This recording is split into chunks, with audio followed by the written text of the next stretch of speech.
नमस्कार, आप देख रहे हैं इंडियन न्यूज राजस्थान में। आपके साथ तरन्नुम जहां शेख। बुलेटिन की शुरुआत करेंगे आपको सीधा लिए चलते विधानसभा, जहां पर कार्रवाई जारी है। पर कई गौशालाएं ऐसी थी जिनकी दशा देखी नहीं जा सकती थी।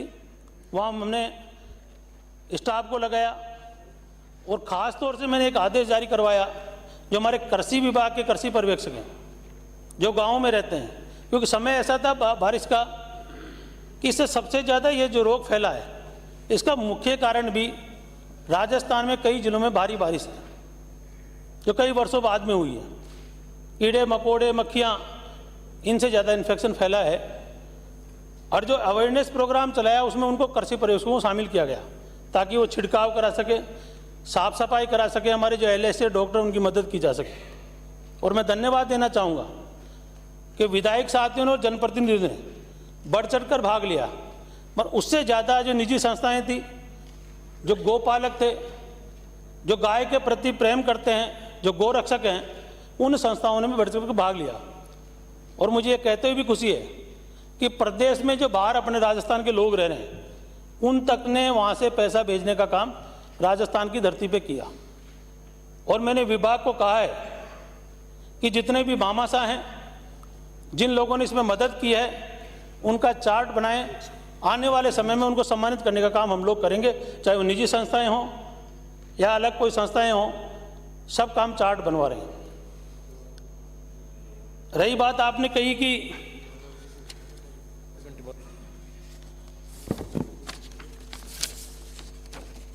भारत सरकार की 60 लाख गोट पॉक्स देने की बात, मैं माननीय कटारे से निवेदन करूंगा कि भारत सरकार ने गोट पॉक्स हमारे को दिलवाई है।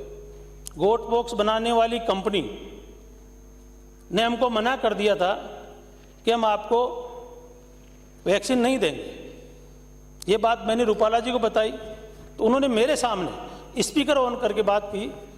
कंपनी के जो भी उनके जो MD वगैरह थे, उसका कारण भी मैं आपको बता देता हूं।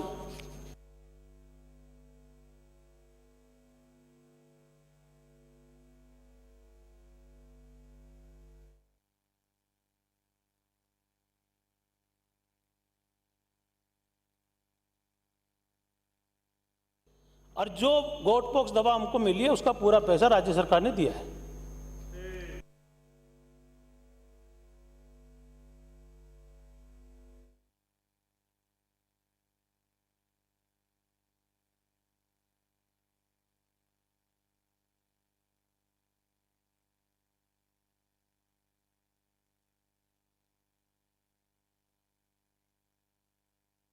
नहीं उनसे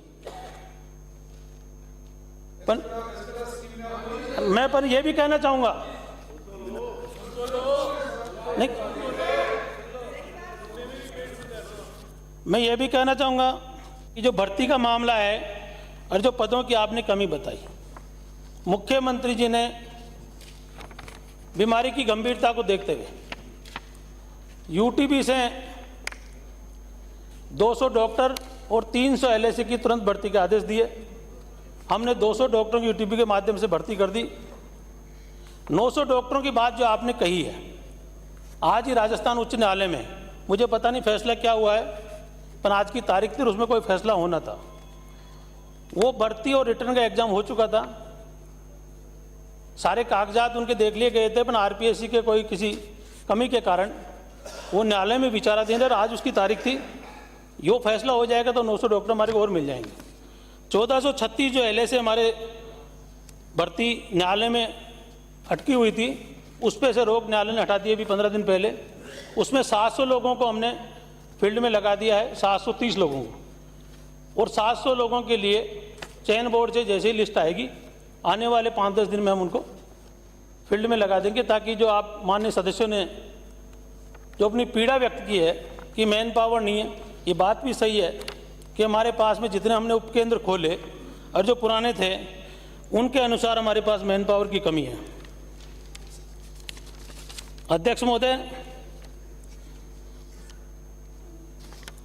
राजस्थान में करीबन 1 करोड़ और 40 लाख गोवंश है, पर एक बात नेता उपनेता प्रतिपक्ष ने जो बात कही वो भी एक चिंता का विषय है कि ये गायों में तो थी ये वायरस, पर हरियाणा की तरफ से जो सूचना आई उसके बाद में हमने कुछ सैंपल भेजे थे और जो रिपोर्ट आपने बताई उसमें आया है कि ये भैंस को भी प्रभावित कर रही है ये वायरस, और हिरण की बात भी आई।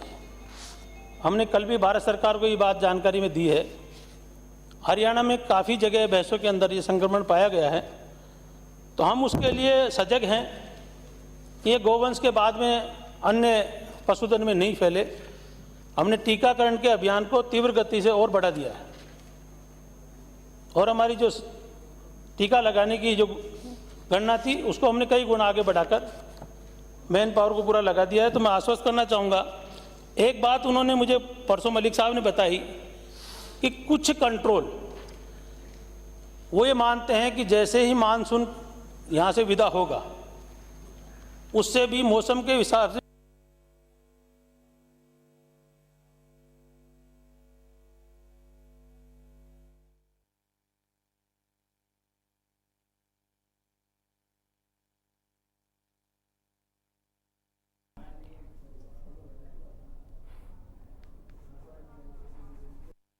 ये जैसे कोरोना के टाइम में वेरिएंट बदला, तो ये बात भी भारत सरकार की एजेंसियाँ कह रही है कि इसमें भी वेरिएंट बदलने की बात है।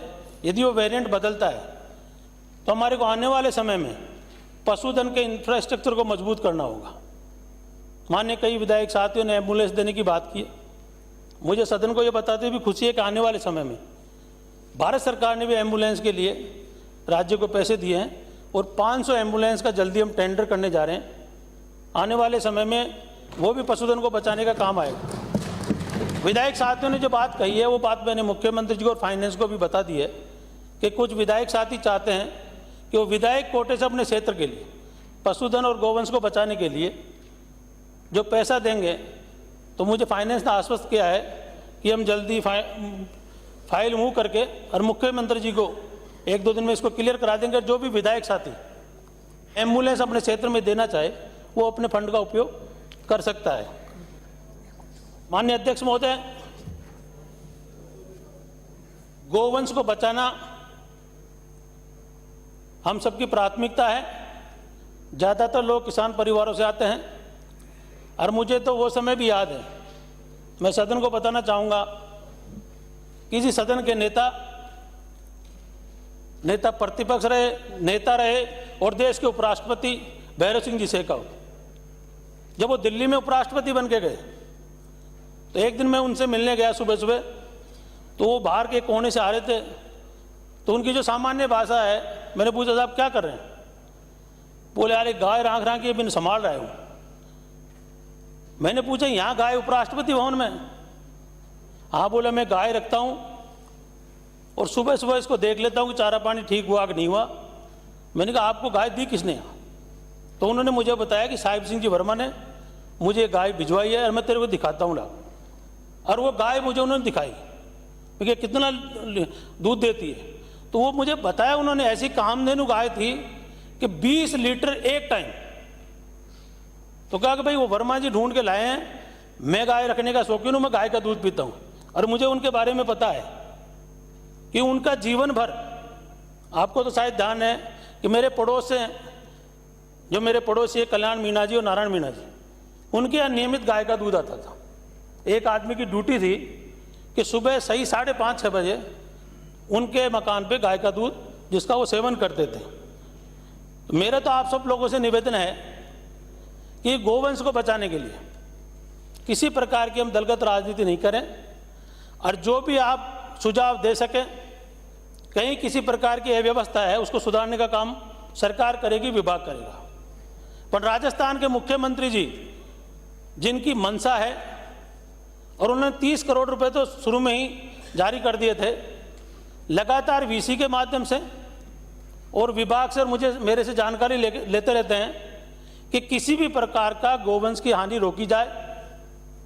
जब सारे विधायक साथी पैसा दे रहे हैं, सामाजिक संस्थाएं पैसा दे रही है और जो गौशालाओं के प्रबंधन कार्यकारिणी है उनको भी मैं धन्यवाद देना चाहूँगा कि उन लोगों ने बहुत अच्छा काम किया। पूरे अवेयरनेस के साथ में पूरी साफ सफाई रखते हुए गाय को बचाने का काम अधिक से अधिक किया।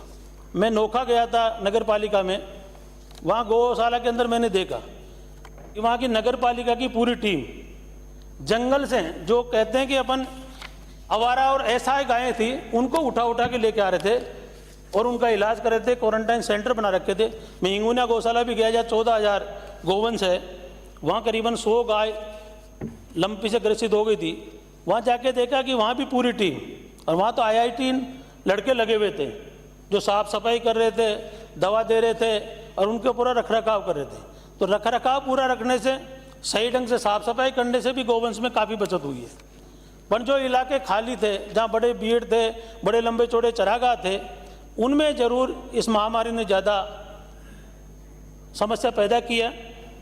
मैं सभी माननीय सदस्यों से आपने सुझाव दिए हैं और जो बातें आपने कही है कि आपके पदों की कमी है, आपने जो MLA लैंड में जो आपने पैसा दिया है, इस बात से भी मैं व्यथित हूँ कि जिन लोगों ने ये व्यथा व्यक्त की है कि हमने पैसा लिख दिया और जिला कलेक्टर्स ने उसका उपयोग सही नहीं किया।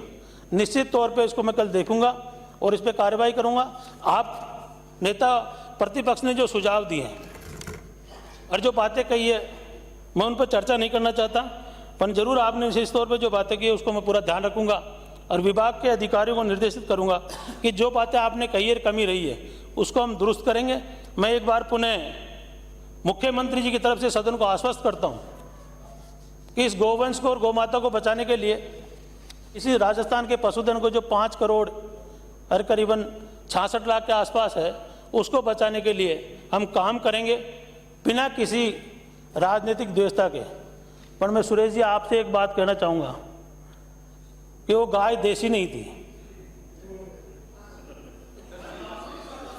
तो और वो पता नहीं वो बिदकी क्यों, मेरे समझ में नहीं आ रहा आज दिन तक। वो गेट तक तो आ गई, पर गेट पे आते आते उसका विश्वास टूट गया और जिस हिसाब से उसने दौड़ लगाई।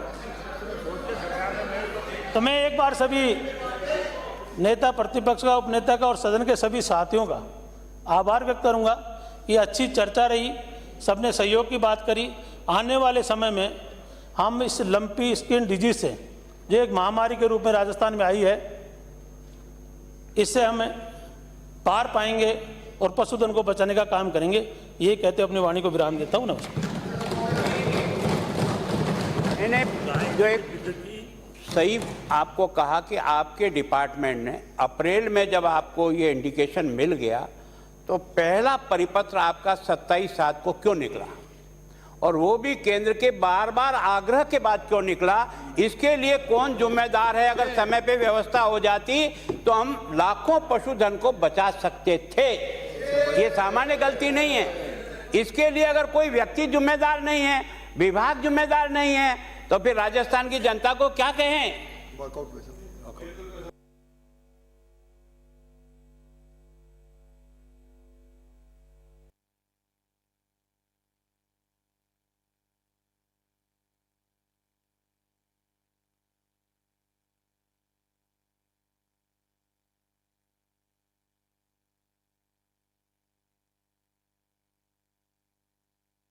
तो पशुपालन मंत्री लालचंद कटारिया ने सदन में लंपी वायरस का मुद्दा उठाया है और जिस तरीके से विधानसभा में साफ तौर पर लंपी वायरस का मुद्दा देखने को मिल रहा है, सड़क से लेकर सदन तक लंपी वायरस को लेकर लगातार बीजेपी राज्य सरकार को घेर रही है।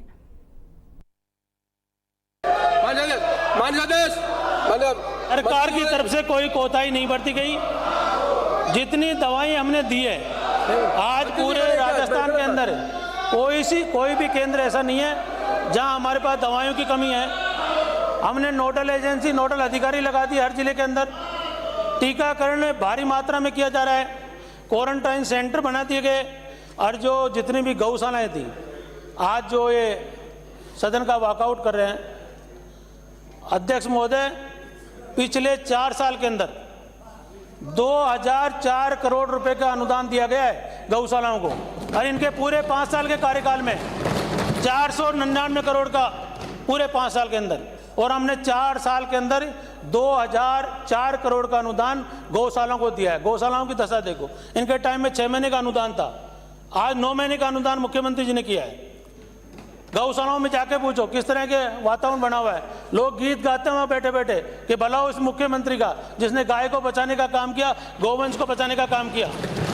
वॉकआउट करने से गौमाता नहीं बचेगी। अध्यक्ष महोदय, वो सही कह रहे थे बलजीत जी यादव कि बात तो गाय की करते हैं और गेट के बाहर लिखा हुआ है कुत्तों से सावधान।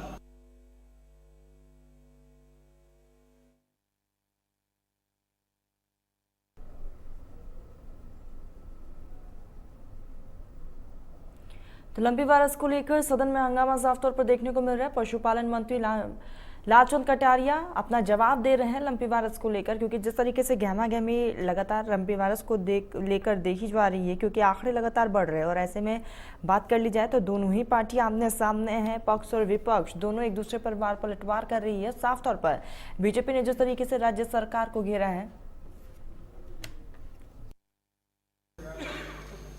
अध्यक्ष महोदय, राजस्थान विधानसभा अधिकारी और सदस्यों की परिलब्धियां एवं पेंशन संशोधन विधेयक 2022 में मैंने संशोधन दिया है और ये निवेदन किया है कि इसको 1 माह के लिए परिचालित किया जाए।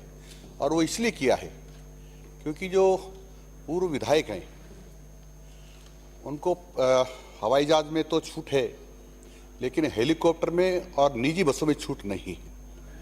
और उसके कारण से जब रोडवेज की बसें उपलब्ध नहीं होती है तो कई बार निजी बसों में भी यात्रा करना पड़ता है। और कई बार हमको जहां हवाई जहाज नहीं होती है, जैसे वैष्णो देवी जाते हैं, वहाँ हेलीकॉप्टर से जाना पड़ता है, तो उसको इसमें सम्मिलित किया जाए, ऐसा मेरा निवेदन है। धन्यवाद। सेम रोड़ा जी, आपके पास भी कोई नया सजेशन है? नहीं, आपके पास भी कोई नया सजेशन क्या इसके अलावा? माननीय अध्यक्ष महोदय, जो सरकार ने ये निर्णय लिया है पूर्व विधायकों को आपकी अनुमति से विदेश जाने का, रिम्बर्समेंट करने का, उसका तो मैं स्वागत करता हूँ।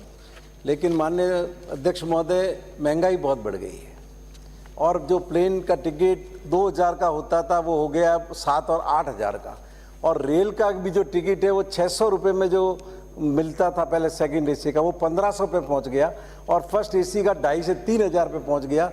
तो मैं आपके माध्यम से, कोई आप लोग भी सदा वर्तमान तो रहेंगे नहीं, आपको भी, आप में हम सबको पूर्व तो होना ही है, और वैसे भी सदन का रिकॉर्ड है 2/3 हमेशा पूर्व होते ही है। तो आप लाए हो तो लगे हाथ इसको बढ़ा करके 1.5 लाख रुपया कर दो। एक विदेश कोई जाएगा, पति पत्नी भी जाएगा, तो 1 लाख में कोई जाके आ सकता, 1 लाख में कोई पति पत्नी भी जा सकते हैं क्या? जब आपको कृपा करनी है तो पूरी तरीके से करो, थोड़ा ये पैसा। धन्यवाद। माननीय मंत्री जी। माननीय अध्यक्ष महोदय, कर दो, इसमें कहाँ कर दोगे? माननीय सदस्य, कैसे बिल पास होता है, कैसे वित्तीय समिति होती है, इस बिल में थोड़ी हो सकता है क्या? माननीय मंत्री जी। माननीय अध्यक्ष महोदय, जो माननीय सदस्यों ने सुझाव दिए हैं, इसमें आप जानते हैं कि पहले शुरू में 25,000 तक की लिमिट थी, उसको बढ़ाकर 50,000 किया, अब 1 लाख किया है। और इसमें तो खास तौर से यही कहा है कि आपकी अनुमति से अब भारत देश के अलावा विदेश में भी यदि कोई माननीय सदस्य या उसके संग जाएंगे तो उनका पुनर्भरण हो सकेगा। एक बहुत साधारण, मतलब 4D में नई उपधारा 2 जोड़कर ये बंद किया गया है। मैं समझता हूँ ये स्वागत योग्य है। बाकी इनके जो सुझाव आए हैं माननीय मुख्यमंत्री तक हम पहुँचा देंगे। हेलीकॉप्टर मंगेगा जी, फिर बुक करेंगे। प्रश्न यह है कि राजस्थान विधानसभा अधिकारियों तथा सदस्यों के परिलब्धियों और पेंशन संशोधन विधेयक 2022 को जनमत जानने हेतु परिचालित किया जाए। जो पक्ष में वहां गए, जो विपक्ष में ना गए, ना पक्ष जीता विधेयक को जनमत जानने हेतु परिचालित करने का संशोधन प्रस्ताव अस्वीकार किया गया। प्रश्न यह है कि राजस्थान विधानसभा अधिकारियों तथा सदस्यों की परिलब्धियां और पेंशन संशोधन विधेयक 2022 को विचारार्थ लिया जाए। जो पक्ष में वहां गए, विपक्ष में ना गए, हाँ पक्ष जीता विधेयक को विचारार्थ लिया गया। खंड से विचार, कोई संशोधन नहीं। प्रश्न यह कि खंड 1 खंड 2 स्वीकार किया जाए। जो पक्ष में वहां गए, विपक्ष में वो ना कहे, हाँ पक्ष जीता खंड 2 स्वीकार किया गया। खंड 1 अधिनियम सूत्र नाम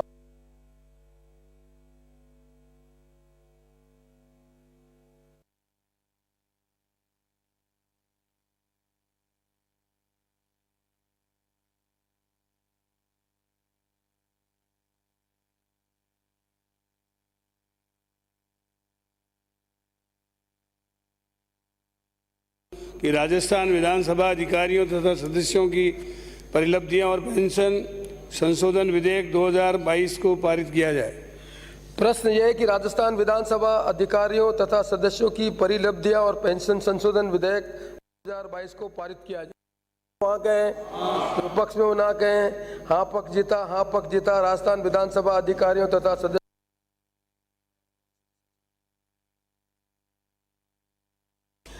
राजस्थान सहकारी सोसाइटी संशोधन विधेयक 2022। अंजना उदयलाल। माननीय अध्यक्ष महोदय, मैं आपके अनुमति से प्रस्ताव करता हूं कि राजस्थान सहकारी सोसाइटी संशोधन विधेयक 2022 को श्री राजनाथ राठौड़। अध्यक्ष महोदय, सदन के अंदर आज राजस्थान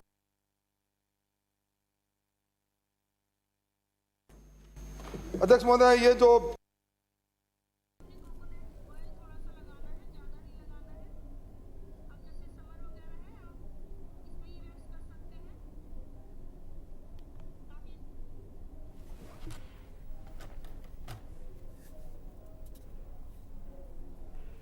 चलिए तो खबरों का सिलसिला जारी रहेगा, लेकिन इसी बीच रुकते एक छोटे से ब्रेक के लिए। ब्रेक के बाद जल्द हाजिर होंगे।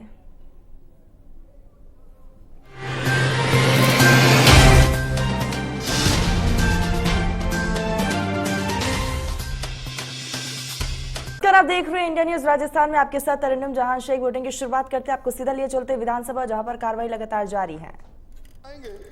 और प्रश्न 6 में लिखा, अब सरकार की उम्र ढल गई तो चुनाव आपने चालू किए और चुनाव में आपने आचार संहिता लगाई। आदर्श आचार संहिता आपकी लगी सहकारी सोसाइटी अधिनियम 2001 के सेक्शन 37 में। उसके तहत संचालन मंडल की बैठक नहीं, कोई नीतिगत निर्णय नहीं। ये स्क्रीनिंग का क्या मामला मंत्री महोदय? क्या फाइल दौड़ाई आपने प्रिंसिपल सेक्रेटरी से सीधा रजिस्ट्रार के पास? अब आज की तारीख में प्लीज कंक्लूड। सहायक व्यवस्थापकों को व्यवस्था स्थायी करने के लिए स्क्रीनिंग कमेटी हो रही है। मेरा आपसे निवेदन है मंत्री महोदय, दामन में कालक नहीं लग जाए।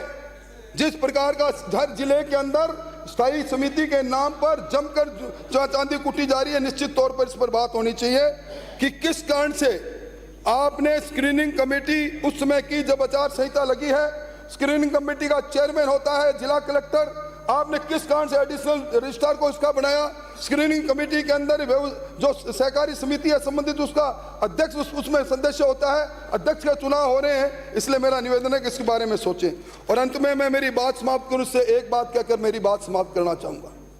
ये जो आपने इस बार झुंझुना किसानों को पकड़ाया 0 इंटरेस्ट पर सहकारी का लोन लेने के लिए, आपको मालूम है कि इस लोन की जो अंतिम तिथि थी वो 30 जून थी 0 इंटरेस्ट पर लोन चुकाने की। ऑनलाइन लोन देते हैं, ऑनलाइन लोन चुकाता है वो।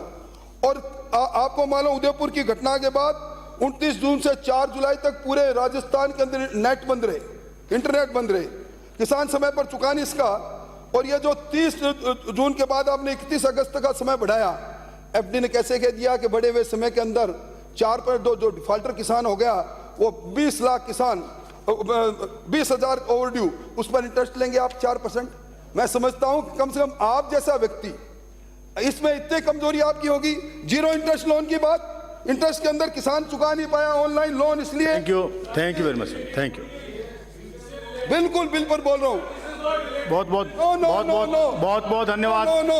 Thank you very much. अध्यक्ष सभापति महोदय, ये जो खोटा बिल लेकर सरकार आई है, प्लीज बैठिए, आप बैठिए प्लीज। आप पढ़ के बताओ, आप कौन होते हो? भैया रुकेंगे, बैठिए प्लीज, बैठिए। आप कौन हो इसमें?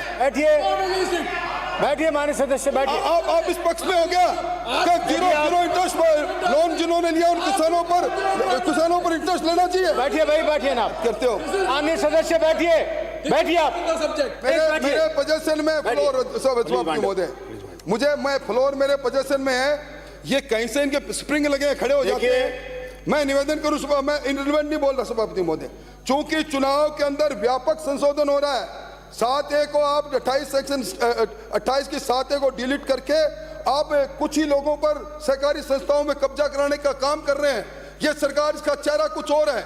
आज इंटरनेट बंद होने के कारण किसान ने जो 0 इंटरेस्ट पर अपना समय पर लोन जमा नहीं कर पाया, उस पर पेनल्टी लगा रहे हो, उससे पैसा ले रहे हो। मैं समझता हूं ये खोटा बिल है। ये बिल सहकारी संस्थाओं को कमजोर करने वाला है, धन्यवाद, भ्रष्टाचार को बढ़ावा देने वाला है। मेरा प्रस्ताव है कि जनमत जानने के लिए इसको प्रचारित किया जाए। देखिए, बोलने वालों की सूची बहुत लंबी है, समय की सीमा है और आपको पता है कि आगे के कार्यक्रम भी बिल्कुल पूर्व निर्धारित है, इसलिए जितने बोल सकेंगे, जो टाइम लेग इसमें डाला हुआ है उसके हिसाब से ही मैं नाम लूँगा और उसके बाद में विधिवत ये जो बिल है ये पारित होगा। श्री संयम लोढ़ा, समय प्लीज, समय का ध्यान रखें। आपकी आज्ञा का पूर्णतः पालन करूंगा सभापति महोदय। सबसे पहले तो मैं आपके माध्यम से सहकारिता मंत्री जी को धन्यवाद देता हूं कि जो सहकारी संस्थाओं इधर से बुला रहे हैं लंबे समय से रुके हुए थे वो आपने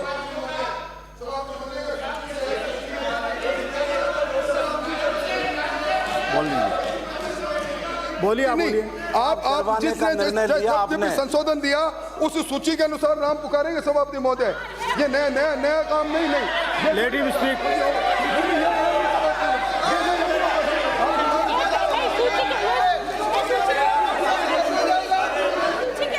माननीय सभापति महोदय, इसमें सदन की परंपरा ये रही है कि विप जो आपको सूची देते हैं उसके आधार पर बुलवाते हैं।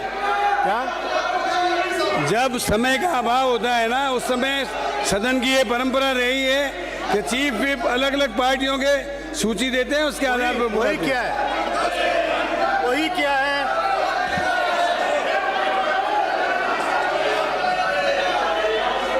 एक पक्ष से बुला रहे हैं, विपक्ष से बुला रहे हैं।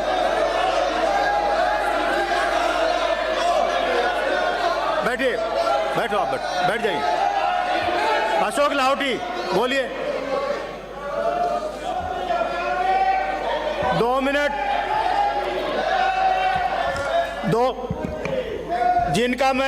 जिनका मैं नाम लूंगा कृपया 2 मिनट 3 मिनट का समय ही लेंगे। सभापति 2 मिनट 3 मिनट, इससे ज्यादा टाइम नहीं मिलेगा। सभापति महोदय, हाउस ऑर्डर में तो लाओ, उसमें ही 5 मिनट लग जाएंगे। अलग से क्यों नहीं दे रखा इसको? सभापति महोदय,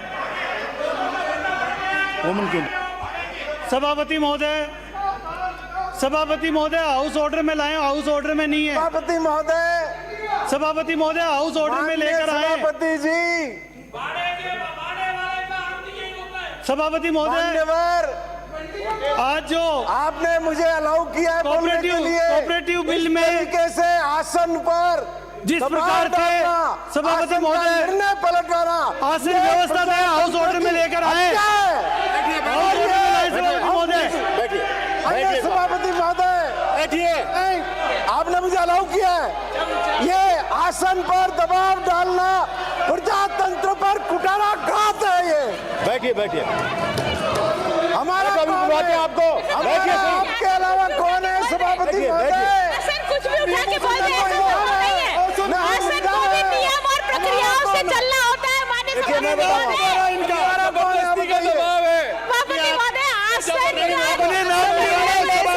अपने नियम प्रक्रियाओं से आप चलाइए। आसन निर्णय ले सकता है, सक्षम होता है। बोल रहा हूँ, बैठिए आप। मैं बोल रहा हूँ, मैं बोल रहा हूँ, बैठिए आप। आपने नाम पुकारा इनका। आसन को चैलेंज नहीं करना चाहिए। बैठिए एक बार। देखिए, सामान्यतया पक्ष और विपक्ष अलग अलग सूची देते हैं, इसमें सूची कॉमन है, इसलिए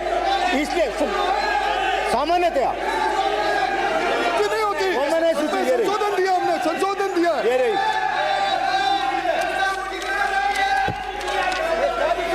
कॉमन है, अरे सूची है, बताओ आसन पावरफुल होता है, आसन पावरफुल होता है, कॉमन है। आसन को चैलेंज नहीं कर सकते। आसन को भी अधिकार है। तो उनको बोलने दो ना आप। नहीं, उनको बोलने दो ना आप बोलने दीजिए उनको। किसको? सभापति महोदय, बोल दिया ना, तो बोल रहा है ना। हाउस तो ऑर्डर में लाओ सभापति महोदय, हाउस ऑर्डर में लाओ, जब भी बोलूंगा ना मैं। आप उनको बोलने क्यों नहीं दे रहे? बोलिए आप, बोलिए। सभापति महोदय, मैं हाउस ऑर्डर में आया अनावश्यक शोर करने से क्या फायदा है? हाउस ऑर्डर में तो लाओ आप। बोलिए आप खड़े हैं, आप चालू करिए। आप खड़े हैं खुद। सभापति महोदय, इनको बिठाएं आप, ये हाउस ऑर्डर में नहीं है। मैं कैसे बोलूं हाउस ऑर्डर में लेकर आए आप? बैठ जाओ एक बार। हाउस ऑर्डर में नहीं है सभापति महोदय। बैठ जाइए। सभापति महोदय, हाउस को ऑर्डर में लाया। ये हर समय खड़े होते हैं, इनको बाहर निकालें, बाहर निकालें इनको, बाहर निकालो इनको। ये हर समय बीच में खड़े होते हैं, आप बाहर निकालो इनको। इसमें अलग अलग नहीं दे रखा। राजस्थान सहकार सोसाइटी संशोधन विधेयक 2022, राजस्थान सहकारी सोसाइटी मेरी बात सुनिए। विधेयक 2022 में रोल देखिए, राजस्थान विधानसभा के प्रक्रिया और कार्य संचालन संबंधी जो नियम बनाए 268 में चेयर को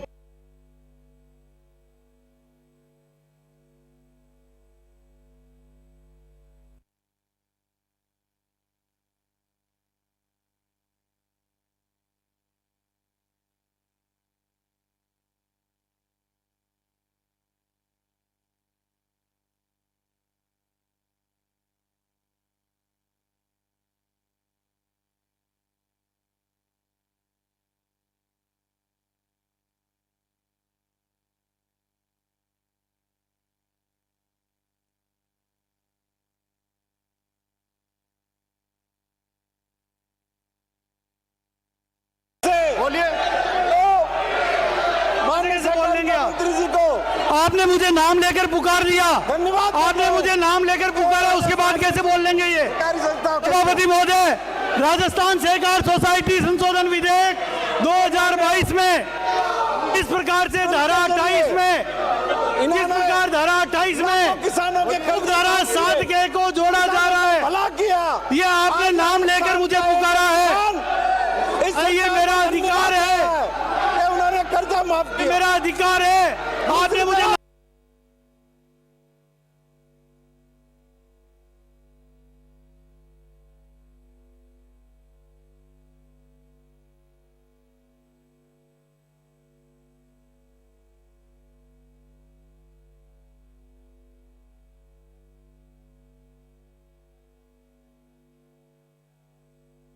आपने मुझे नाम लेकर पुकारा है और मेरा अधिकार है, मैंने संशोधन दिया है, मेरा अधिकार है और मेरे अधिकारों की रक्षा करना ये चेयर का कर्तव्य है, वो मेरे अधिकारों की रक्षा करे। जो सभापति महोदय ने व्यवस्था दी है, ये जो बार बार बीच में खड़े होते हैं, आपको व्यवस्था देने के बाद बैठने के लिए कह दिया और मेरा जब नाम पुकारा है तो मैं बोलूंगा। पुकारा घात है। सभापति महोदय, हमेशा इस तरीके से किया है। ये प्रतिपक्ष के उपनेता आपने नाम लेकर जब पुकार दिया, जमीन पर कब्जा कर, ये मेरा अधिकार है। और वाइस चांसलर बनते थे, आज इस तरीके से आसन पर हमला कर रहे हैं। पीछे चले। ये सरकार के लोग आसन पर दबाव बनाकर जिस प्रकार से विधानसभा का दुरुपयोग कर रहे हैं। सभापति महोदय, पहली बार राजस्थान के इतिहास में राजस्थान की सदन की परंपराओं को सरकार तार तार कर रही है। सरकार के लोग बोल सकता है। ये रही हाउस ऑर्डर में लाइए, फिर बोलूंगा मैं। ये रही सूची, ये सूची है पूरी, यही है। ऑर्डर में लाइए सभापति महोदय। इसको रिजेक्ट किया, उसके बाद संशोधन आएगा। पहले जनमत का प्रस्ताव आपने पुकार लिया, मुझे बुला लिया। इस लिस्ट का उसको बुलाओ। सूची ये कंटिन्यूएशन में, आपके पास दूसरी है, ये कंटिन्यूएशन में। सहकारिता अधिनियम 2001 की धारा 28 टेबल पर धारा यही है, टेबल पर सूची यही है। 2016 के अंदर सहकारिता अधिनियम, बोलिए। ये जो संशोधन इन्होंने तब किया माननीय सभापति,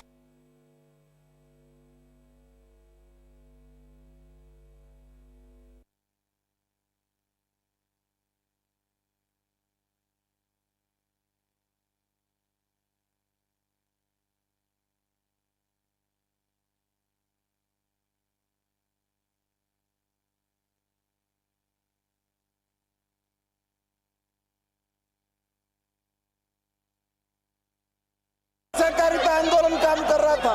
टेबल सदन इसके पास में जो आसन के पास सूची है वही है, हमें यही है, आपको दे दी होगी। माननीय सभापति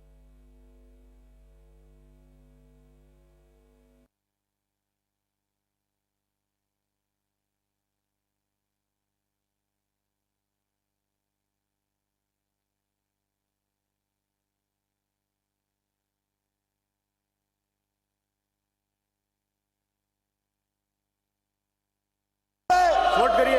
अगर इनका ये कहना चाहता है कि हम नहीं, ये संशोधन इसलिए लाया कि हम नए लोगों को मौका देना चाह रहे थे, नोट करिए। तो मैं पूछना चाहता हूँ, ये गुलाब चंद कटारिया शॉर्ट करिए। जो प्रतिपक्ष के नेता है, 1980 से इस सदन में बैठे हैं, इन्होंने नए लोगों को मौका देने के लिए अपनी कुर्सी क्यों नहीं छोड़ी? सुंदरा राजे 1985 से या तो यहाँ असेंबली में है या पार्लियामेंट में है, उन्होंने नए लोगों को मौका दे। Thank you. बोलिए आप, अशोक लाहौटी बोलिए। सभापति महोदय, आप कंक्लूड करिए। सभापति महोदय, करिए, हो गया। सभापति महोदय, आप ये मजाक, आप सभापति हैं, मेरा निवेदन है विधानसभा की परंपराओं को बनाए रखना आपकी जिम्मेदारी है। आपके आसन पर बैठने के बावजूद इस प्रकार सदन को शर्मसार किया जा रहा है। कभी आप मेरा नाम बोल रहे हैं, कभी उनका नाम बोल रहे हैं, कभी आप किसी का नाम बोल रहे हैं। इस प्रकार सदन नहीं चल सकता। सभापति महोदय, ये सदन की परंपराओं का शर्मसार किया जा रहा है। मौका देने के लिए फिर वो बोलेगा। अगर संशोधन लाया गया था, सभापति महोदय, भारतीय जनता पार्टी से एक मिनट होने लिए, 1 मिनट ओनली। सभापति महोदय,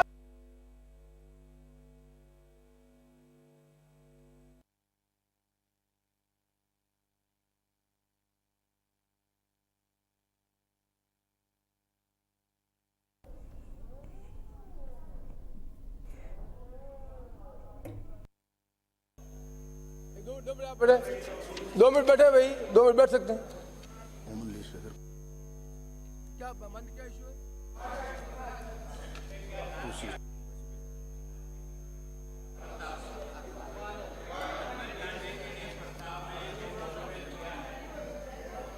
उनको नहीं बुला करके ये जो एक बात की नई सूची जोड़ी है, जबकि हमको जो सूची मिली है सवेरे, उसमें जो 29 नाम हैं, उन 29 नाम में सिरोही से आने वाले माननीय सदस्य का नाम उसमें नहीं है।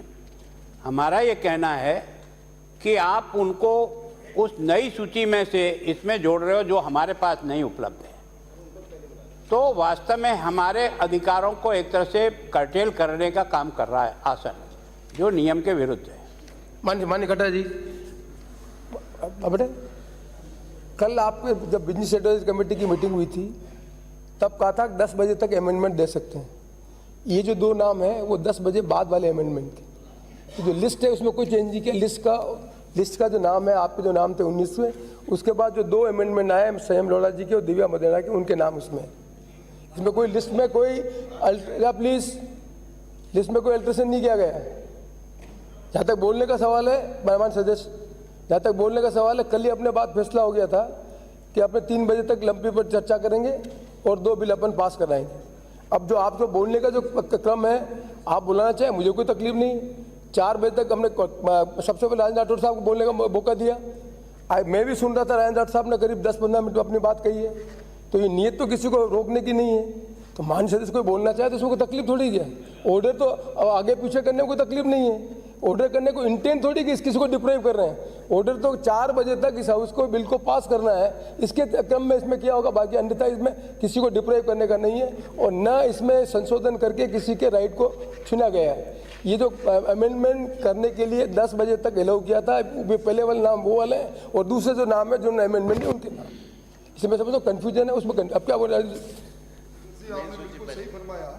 कार्य सूची की जो सूची संख्या 1 है, हम सब लोगों ने जनमत जानने के लिए अपना दिया और जनमत जानने का प्रस्ताव आसन ने पहले ले लिया और मुझे बुला दिया।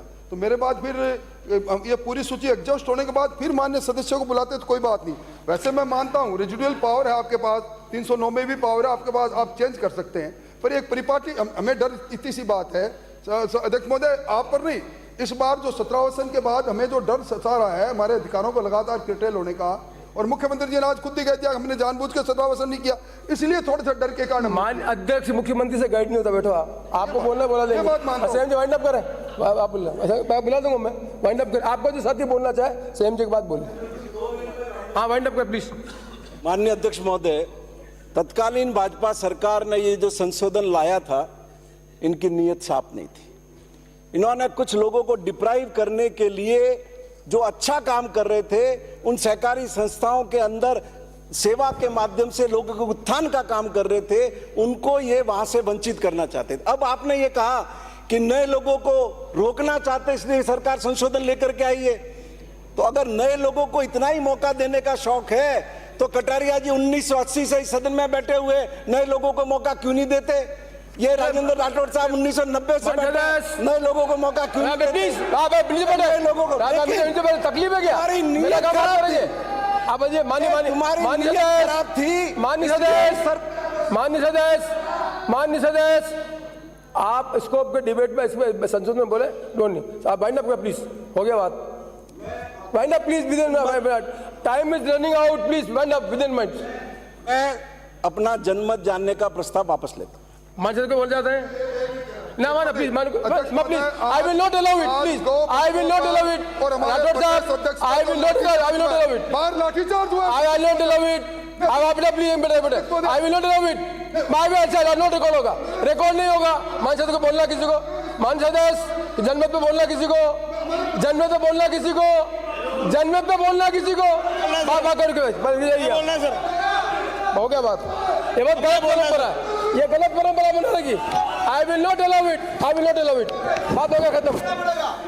भाई आप क्या लेना पड़ेगा? माननीय मंत्री जी, लाठीचार्ज किया है, खूब सारे लोग इनकी सजा हो रही दमन की सरकार है, आपको संज्ञान लेने की आवश्यकता उजाला जी करते हैं, मान स्वीकार नहीं करती, हमारा प्रतिरोध जारी रहेगा।